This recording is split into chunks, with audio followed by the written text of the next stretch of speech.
जय हिंद स्टूडेंट। पिछले क्लास में हमने भाग 1 में हमने प्राचीन इतिहास के अंतर्गत प्राग ऐतिहासिक, आद्य ऐतिहासिक के बारे में जाना था। तो प्राग ऐतिहासिक के अंतर्गत वह काल आता है जिस काल में मनुष्य जो है किसी भी प्रकार के लिपि से परिचित नहीं था, यानी कोई भी प्रकार का लिपि लिखावट लिखना पढ़ना नहीं जानता था। और आद्य ऐतिहासिक के अंतर्गत हम पढ़े थे कि इस काल में मनुष्य को लिपि की तो जानकारी थी, लिपि से तो परिचित था, पर उस लिपि को आज तक पढ़ा नहीं जा सका है। जैसे सिंधु घाटी और हड़प्पा की सभ्यता में जो लिपि विकसित हुई थी। आज हम ऐतिहासिक को पढ़ेंगे। ऐतिहासिक के अंतर्गत उन स्रोतों के बारे में पढ़ेंगे जिन स्रोतों से प्राचीन इतिहास की जानकारी मिलती है। इस काल में जो लिपि विकसित हुई थी उस लिपि को पढ़ा भी जा सका है और बहुत सारे उस लिपि में ग्रंथ भी लिखे गए थे। तो आइए हम आज प्राचीन इतिहास के उन ऐतिहासिक स्रोतों के बारे में जानते हैं जिन स्रोतों से प्राचीन इतिहास की जानकारी मिलती है। तो प्राचीन इतिहास की जानकारी हमें 4 स्रोतों से मिलती है। कौन कौन? धार्मिक ग्रंथ, ऐतिहासिक ग्रंथ, विदेशियों का विवरण, पुरातात्विक अवशेष, आर्कियोलॉजिकल सर्वे ऑफ इंडिया। तो धार्मिक ग्रंथ के अंतर्गत क्या क्या सबूत मिलते हैं, क्या क्या स्रोत हैं, आइए हम उसे जानते हैं। तो पहला है वेद। वेद वेद वेद 4 प्रकार का है।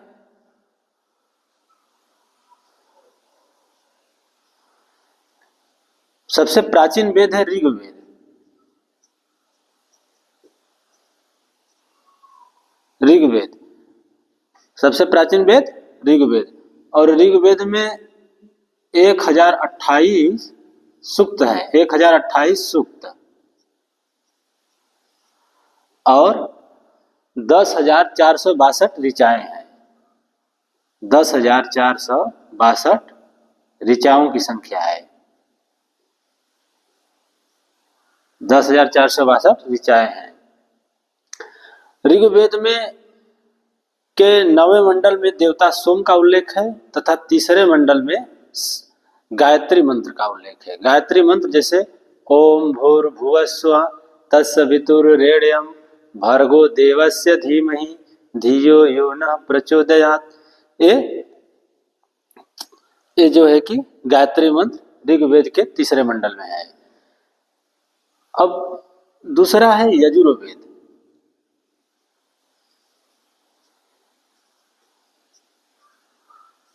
यह गद और पद दोनों में लिखा गया है। कौन? यजुर्वेद। तीसरा सामवेद। सामवेद गाई जा सकने वाली, यानी ये पद में लिखा है गाई जा सकने वाली वेद है सामवेद। और चौथा है अथर्ववेद।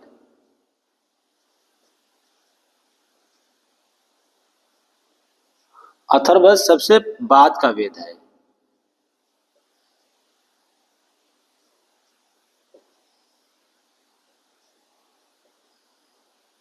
अथर्ववेद क्या है? सबसे बाद का वेद है। अथर्ववेद में ही जादू टोना तंत्र मंत्र प्रेम विवाह इत्यादि का विवरण जो है अथर्ववेद में मिलता है। और अथर्ववेद में कई सारे प्राचीन चिकित्सा पद्धति की भी जानकारी मिलती है हमें अथर्ववेद से।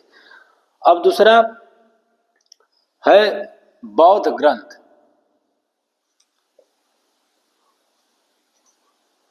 बौद्ध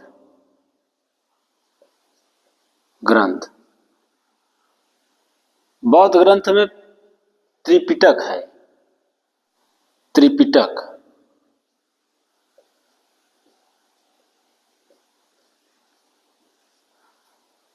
त्रिपिटक को 3 भागों में बांटा गया है। कौन कौन सा? तो पहला है सुत्त पिटक,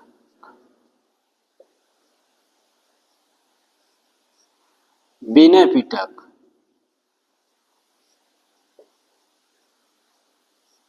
अभिधम्म पिटक।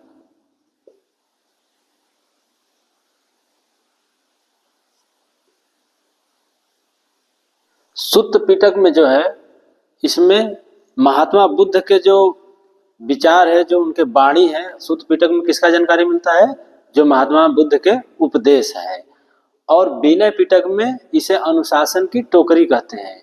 उस समय जो ऋषि संत महात्मा होते थे, तो ऋषि संत महात्मा बौद्ध भिक्षु जो कैसे रहना है, कैसे आचरण करना है, तथा उपासकों को कैसे आचरण करना है, कैसे रहना है, इसके बारे में जो जानकारी मिलती है हमें, वो विनय पिटक से मिलती है। तो विनय पिटक को अनुशासन की टोकरी कहते हैं। अब तीसरा है अभिधम्म पिटक।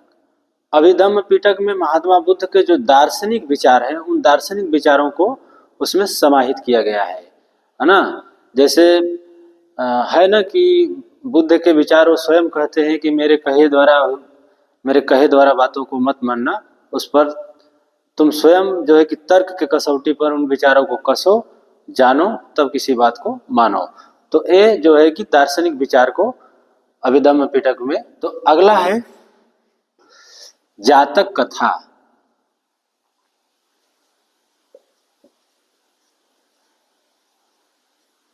जिसकी संख्या 549 है। जातक कथाओं की संख्या कितनी है? 549 है। उसके बाद बात है ललित विस्तार।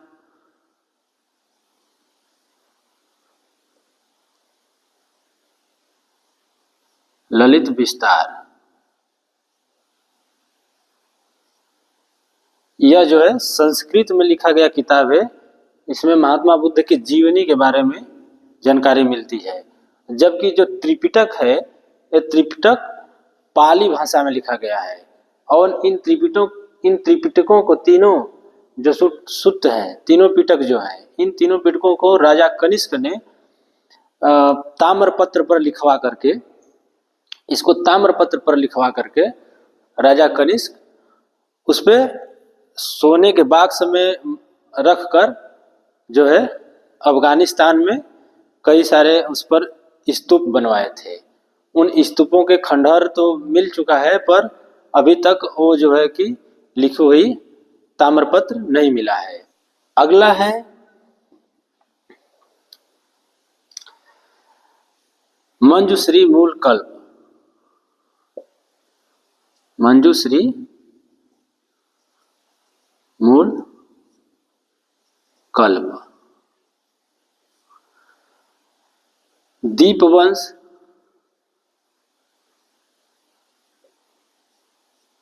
महावंश,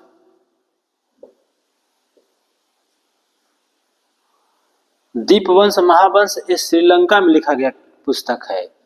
इन पुस्तकों से भी भारत के प्राचीन इतिहास के बारे में जानकारी मिलती है।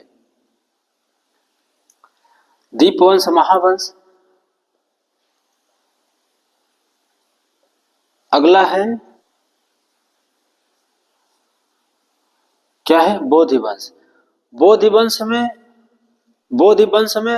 बौद्धों के 27 बौद्धों की जानकारी मिलती है। बोधिवंश में कितने बौद्धों की जानकारी मिलती है? 27 बौद्धों की जानकारी मिलती है। जिसमें से जो महात्मा बुद्ध हैं वो 28वें बुद्ध हैं, और इनसे पहले जो है 27 बुद्धों की जानकारी हमें बोधिवंश से मिलती है। जिनमें से 3 बुद्धों का जो है पूरा तात्विक अवशेष भी मिला है, जिसमें कश्यप बुद्ध है, कोड़ागमन बुद्ध है तथा कनक मुनि बुद्ध है। कश्यप, कोड़ागमन, कनक मुनि, इन तीनों बुद्धों की जानकारी हमें जो है पूरा तात्विक अवशेष उपलब्ध है। सांची के स्तूप पर भी कनक मुनि बुद्ध का जो है नाम उल्लेखित है। तो बोधिवंश से हमें कितने बौद्धों की जानकारी मिलती है? 27 बौद्धों की जानकारी मिलती है, और 28वें बुद्ध महात्मा बुद्ध हैं। बोधिवंश है। अब आइए देखते हैं जैन ग्रंथ।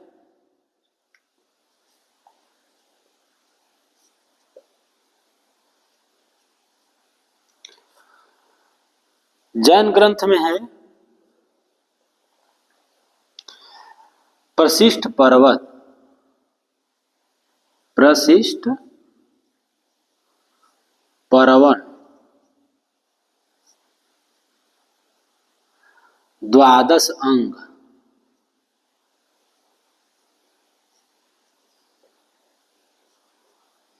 और द्वादश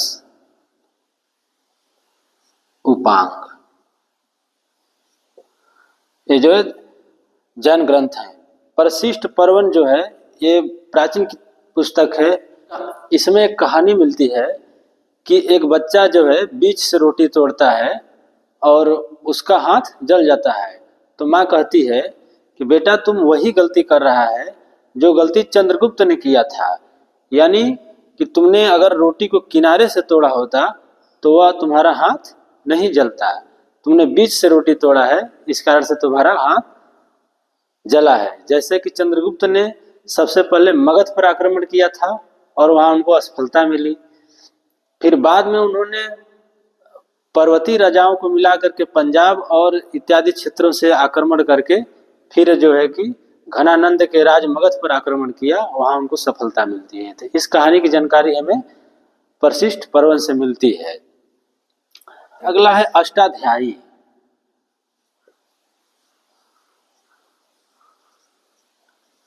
अष्टाध्यायी यह संस्कृत व्याकरण की प्रथम पुस्तक है।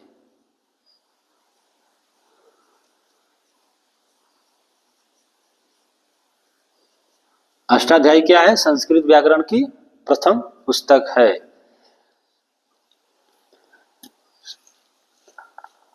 अगला है पुराण।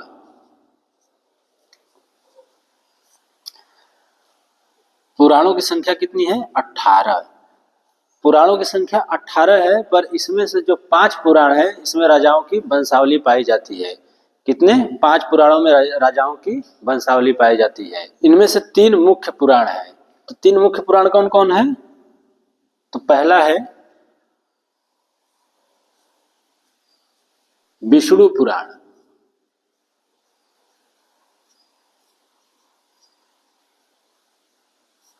दूसरा है मत्स्य पुराण, तीसरा है वायु पुराण।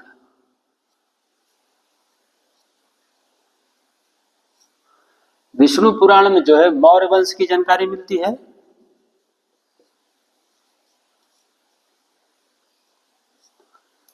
मत्स्य पुराण में आंध्र सातवाहन वंश की जानकारी मिलती है।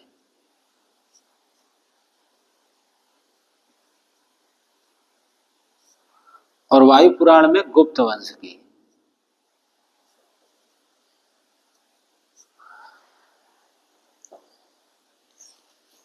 विष्णु पुराण में मौर्य वंश की जानकारी, मत्स्य पुराण में आंध्र सातवाहन वंश की जानकारी और वायु पुराण में गुप्त वंश की जानकारी। आंध्र मत्स्य पुराण जो है यह सबसे प्राचीन है।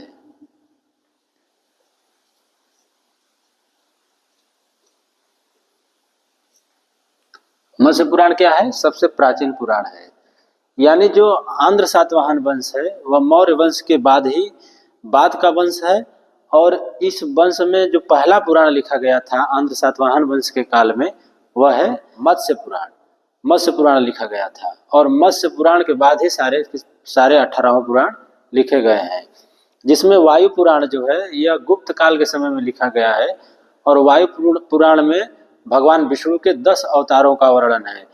जैसे पहला है कच्छप अवतार, मत्स्य अवतार, वामन अवतार, वराह अवतार, ये सब अवतार है ना। तो इन सब अवतारों की जानकारी हमें कहाँ मिलता है? वायु पुराण में। अब अगला हम देखते हैं महाभाष्य। पतंजलि का जो महाभाष्य है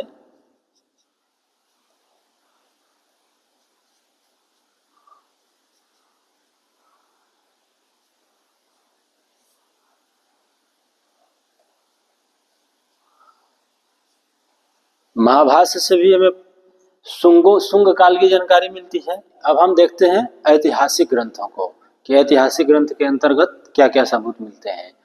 तो ऐतिहासिक ग्रंथ के अंतर्गत जो है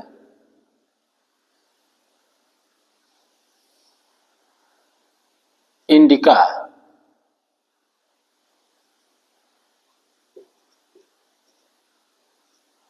इंडिका के लेखक कौन है? मेगास्थनीज। इंडिका है। अर्थशास्त्र है,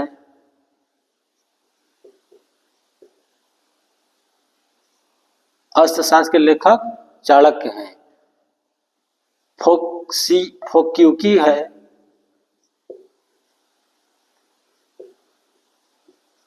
फोक्यूकी के लेखक फाहयान। फाहयान कब आए थे? चंद्रगुप्त द्वितीय के शासनकाल में भारत में आए थे। ये चीनी यात्री थे फाहयान।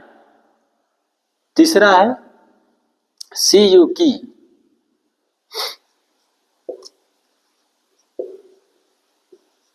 सीयूकी के लेखक ह्वेनसांग हैं। ह्वेनसांग कब आए थे? 629 ईस्वी में। ये भारत में उस समय राजा हर्षवर्धन का शासनकाल था। ये जो है कि नालंदा विश्वविद्यालय में पढ़ने के लिए आए थे सीयूकी के लेखक। अगला है राजतरंगिणी।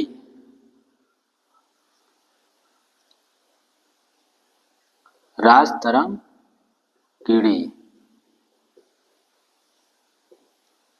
राजतरंगिणी के लेखक कौन है? तो राजतरंगिणी के लेखक कल्हड़ है। राजतरंगिणी के लेखक कौन है? कल्हड़। राजतरंगिणी में जम्मू कश्मीर के प्राचीन इतिहास के बारे में जानकारी मिलती है। उसके बाद है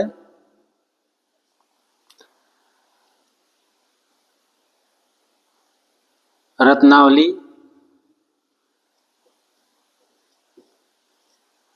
प्रियदर्शिका।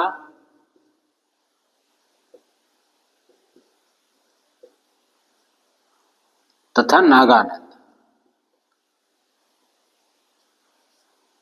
इन तीनों के लेखक हर्षवर्धन। अगला है बृहत कथा।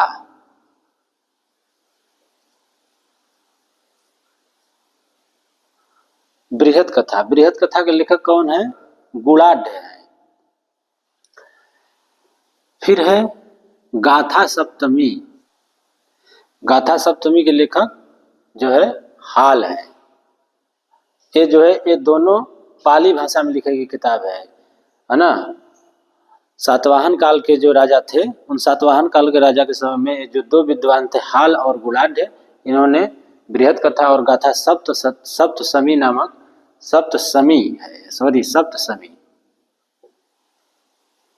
नामक पुस्तक लिखा था। अब हम विदेशियों के विवरण में देख लेते हैं कि विदेशियों के विवरण में क्या क्या है। तो विदेशियों के विवरण में पहला नाम है मेगास्थनीज।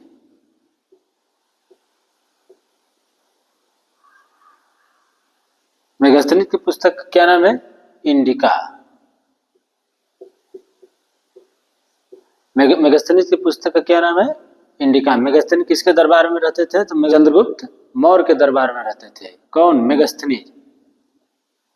यह यूनानी लेखक है और इंडिका से प्राचीन भारत के कई सारे इतिहास, प्राचीन भारत के बारे में अच्छी जानकारी मिलती है ना। इंडिका जो हमारे देश का नाम इंडिया है, यूनानियों ने इसका नाम इंडिया रखा है। अंग्रेजों ने इसका नाम इंडिया नहीं रखा है। भारत का नाम जो है इंडिया यूनानियों ने रखा है। और मेगास्थनीज के इंडिका में भारत का नाम इंडिया की जानकारी हमें मिलती है। अगला है फाहयान।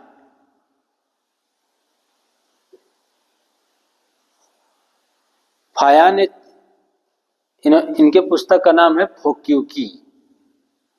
यहां पर हमने बताया है फोक्यूकी,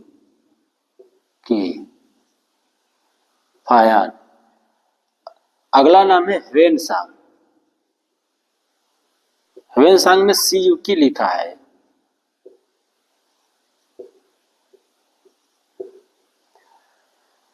ह्वेनसांग हर्षवर्धन के शासनकाल में आए थे। 15 वर्ष तक भारत में ठहर कर फिर यहाँ से बौद्ध ग्रंथों को लेकर के फिर चीन वापस चले गए थे। इत्सिंग। अगला नाम है इत्सिंग।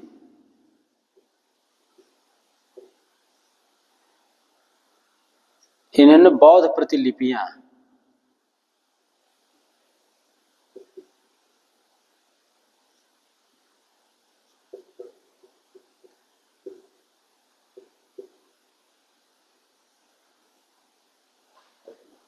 वापस चीन गए थे। कौन? इत्सिंग।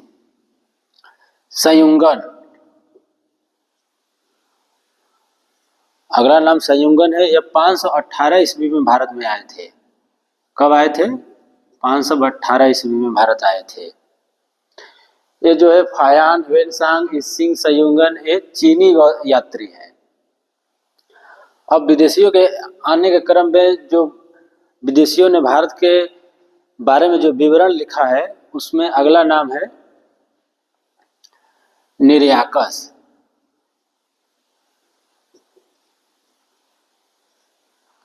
आने सिक्रेटस,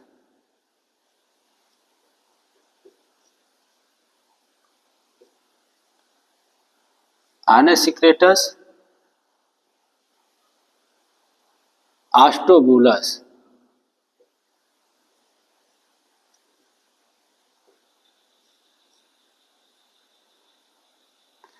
ये जो है आस्टोबुलस, आस्टोबुलस, आने सिक्रेटस और निरयाकस, ये तीनों जो है सिकंदर के साथ भारत में आए थे।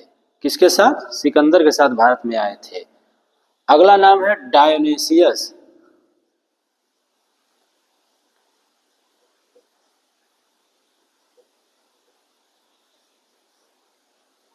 ये डायोनेसियस किसके दरबार में आया था? तो अशोक के।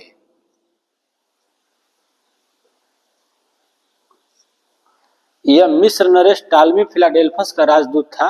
यह अशोक के राज दरबार में भारत आया था। कौन? डायोनेसियस। अगला नाम है डाइमेकस।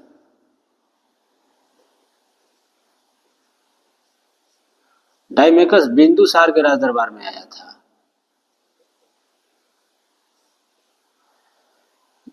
यह जो है सीरिया नरेश ने इसको भेजा था, डाइमेकस को, बिंदुसार के राज दरबार में। अगला नाम है प्लिनी।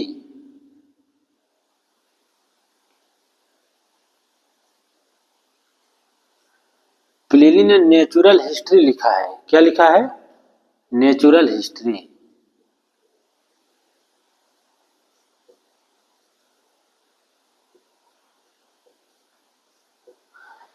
प्लिनी की पुस्तक का क्या नाम है? Natural history. नेचुरल हिस्ट्री में जानकारी मिलती है कि भारत का जो ट्रेड था, व्यापार, वह जो है इटली से था। इटली से भारत का व्यापार प्राचीन समय में होता था। भारत का भूगोल, अगला नाम है टालमी।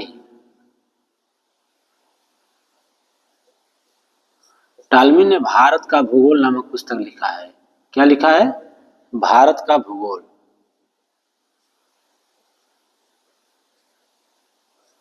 भारत का भूगोल एक पुस्तक है, इसमें पेरिप्लस ऑफ द इरेथ्रियन सी।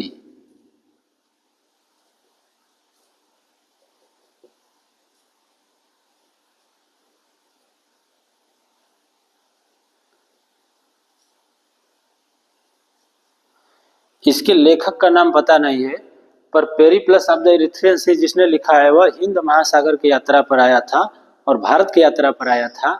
इसलिए इसके उसने पूरा विवरण भारत के बारे में दिया है, पर अपना नाम उसमें जिक्र नहीं किया है। तो विदेशियों के विवरण में टालमी हो गया, जो जिसने भारत का भूगोल नामक पुस्तक लिखा है। अब विदेशियों के ये जो प्राचीन विवरण है, इनसे भारत के बारे में बहुत अच्छी जानकारी मिलती है। ये जो स्रोत है, प्राचीन स्रोत, विदेशियों का जो विवरण है, इन्होंने भारत के बारे में क्या लिखा है, जब आप पढ़ेंगे तो पाएंगे कि जो विदेशी, जो प्राचीन ऐतिहासिक स्रोत हैं, जो प्राचीन इतिहासकार है, उन्होंने भारत के बारे में पॉजिटिव लिखा है ना। उसमें जानकारी मिलेगा कि ये लोग लिखते हैं कि भारत दुनिया में सबसे समृद्धशाली देश था, दुनिया में सबसे पहले सभ्यता संस्कृति का विकास हुआ, और सबसे, यह भारत जो है कि सबसे ईमानदार, यहाँ पर प्राचीन काल में भारत के लोगों के घरों में ताले नहीं लगते थे, चोरी यहाँ नहीं होता था, हत्या, बलात्कार, पाप इत्यादि बहुत कम था। इन प्राचीन इतिहासकार क्या लिखते हैं कि भारत ये सब था, है ना। यहाँ पर जो है कि देश दुनिया से लोग शिक्षा ग्रहण करने आते थे। यहाँ पर सैकड़ों विश्वविद्यालय था। आप देखेंगे कि शिक्षा का केंद्र जो तक्षशिला है, हजारों साल से शिक्षा का केंद्र रहा है, लेकिन वह कब जलाया गया? 12वीं सदी में जलाया गया। आज से 800 साल पहले जलाया गया। उसी काल में नालंदा जलाया गया, उसी काल में जो है भारत के बहुत सारे जो धार्मिक स्थल हैं उसको तोड़ा गया। तो आप पाएंगे कि जो विदेशी इतिहासकार हैं वो भारत के प्राचीन बहुत शानदार इतिहास, भारत का बहुत शानदार इतिहास बताते हैं। पर वही जो आधुनिक इतिहासकार हैं, जैसे मुगल काल है, सल्तनत काल, और आप अंग्रेजों को चले आएंगे तो ये लोग भारत के बारे में क्या बताए हैं? तो ये लोग भारत को सांपों और मदारियों का देश बताया है। कौन? आधुनिक इतिहासकार। इसका मतलब ये है कि प्राचीन काल में हमारा भारत अति समृद्धशाली था। इसी शायद इसीलिए इसको जो है कि धरती का स्वर्ग, सोने की चिड़िया और विश्व गुरु कहा जाता था। अब हम आगे जानते हैं पुरातात्विक अवशेष कि भारत के ये बड़ा महत्वपूर्ण है। अगर भारत के इतिहास के बारे में जानना है तो पुरातात्विक अवशेषों को जानना होगा कि पुरातात्विक अवशेष जो प्राचीन काल के हैं वो कहाँ कहाँ हैं और उसके क्या क्या प्रमाण हैं। तो इसमें हम देखते हैं हाथी गुम्फा अभिलेख। पहला है हाथी गुम्फा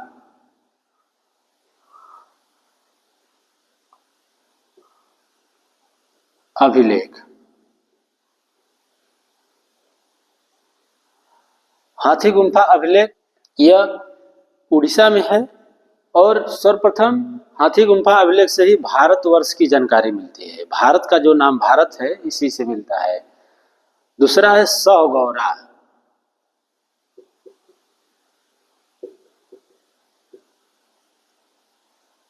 सहगौरा महास्थान। सहगौरा गोरखपुर और महास्थान बांग्लादेश। ये कहाँ है? गोरखपुर।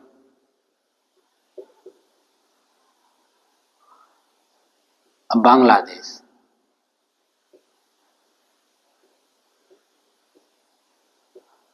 यह ईसा पूर्व तीसरी चौथी शताब्दी का जो शिलालेख है इसमें दुर्भिक्ष की जानकारी मिलती है। इसमें क्या मिलती है? दुर्भिक्ष।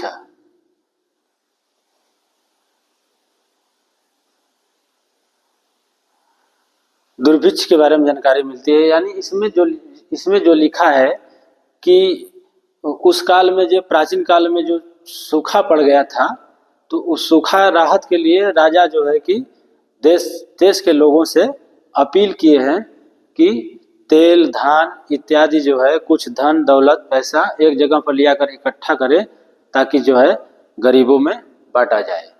तो कौन सा अभिलेख में मिला है? सहगौरा गोरखपुर, महास्थान बांग्लादेश, जैसे यहाँ आप देख सकते हैं। अगला है शहबाजगढ़ी। शहबाजगढ़ी पाकिस्तान के अंदर है।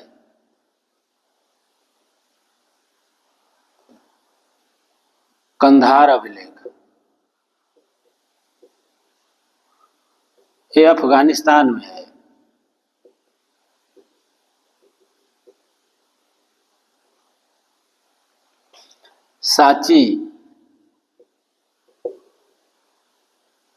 सांची एमपी में है। 200 के नोट पर आप सांची के स्तूप को देख सकते हैं। सारो मारो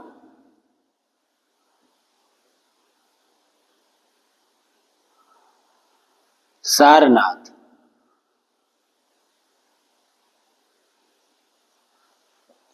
सारनाथ उत्तर प्रदेश में, यही सारनाथ से ही भारत का राजकीय चिन्ह लिया गया है, अशोक स्तंभ। कहां से? सारनाथ से लिया गया है। मास्की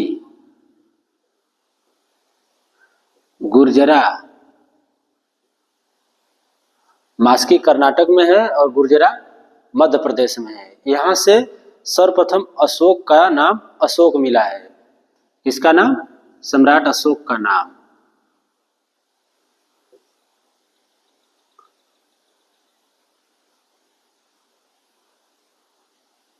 हर जगह जो है मगध साम्राज्य लिखा था, पर मास्की और गुर्जरा से अशोक का नाम अशोक मिला है। ये कहाँ है? मास्की कर्नाटक में, गुर्जरा एमपी में। रामपुरवा,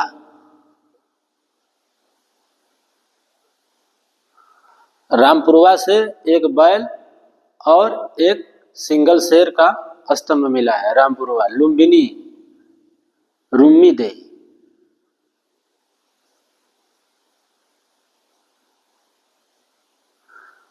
रुम्मीदेई ये इसका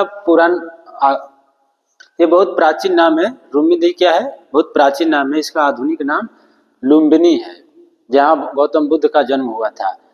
यहाँ पर एक छोटा स्तंभ है और उस पर सम्राट अशोक ने लिखवाया है करों को कम कर देने की, यानी बुद्ध के सम्मान में अशोक ने जो कर लगाया था उन करों को कम कर दिया था। कहाँ पर? रुम्मीदेई। और वही रुम्मीदेई स्तंभ पर ही अशोक ने लिखवाया है कि यहाँ पर भगवान बुद्ध का जन्म हुआ था, है ना। कहाँ? रुम्मीदेई। रुम्मीदेई नाम जो है वह रुम्मन देवी से पड़ा है। देई माने देई जो पाली प्राकृत भाषा है, ये रुम्मन देवी यानी बुद्ध के माता का जो प्राचीन नाम है वह रुम्मीदेई है। अब आगे देखते हैं लौरिया नंदनगढ़।